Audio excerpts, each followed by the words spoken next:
Response to the tipping war that broke out. Related to the person who just posted about the waiter having them take back his $25 tip, here's my take. I'm no genius, but I do have a bit to point out. This is a bit of a hot take, but still. 1. Why does there have to be two polarized sides? I ask this because some people pointed out that you should either tip nothing or 18 to 20%.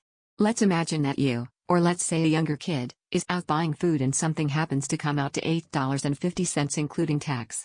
As a vendor, are you going to be mad if they put in even $10 if they have a $10 bill? If so, genuinely you have a problem. Which brings me to my next point. 2. Tipping is optional. No one is forced to pay a tip. And on that note, you should be appreciative about any tip. Most people don't even get paid extra if they're a great employee because they aren't a part of tipping culture.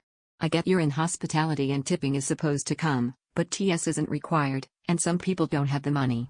Some people can't always tip 18 to 20%, so are you going to blame them for trying to be conscientious about other people? There is a point in which you shouldn't tip, which I would say is anywhere below maybe 10% for any actual restaurant. 3.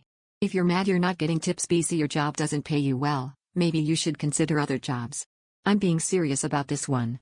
There are good jobs out there that as long as you put in a bit of time on the front end, the back end will be profitable. 4. Also, I should mention that tipping should be based on quality, not necessarily time. Obviously, if you're going to be staying at a restaurant for more than like an hour and a half, then yes, I would consider tipping more, but based on what I've been told, this person didn't stay that long. So getting back to this guy who tipped $25 for a meal that cost $197.76, 12.6%. It seems completely reasonable. Maybe the service wasn't as high quality as expected for what that restaurant standard is, and maybe he factored that in.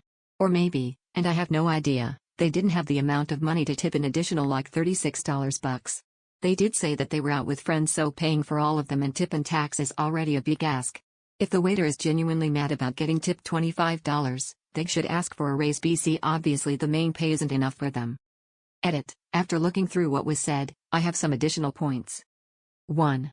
Even if he tipped $25 on top of $197.76, you still have no idea what the subtotal was. And you still don't even know if there was an automatic gratuity, so that $25 could be on top of an already 18% extra. 2. If the wage is below minimum, why are you working there? No one is forcing you to work there for 1, and 2, below minimum wage should be illegal, so I'd call you all out here working jobs that shouldn't exist.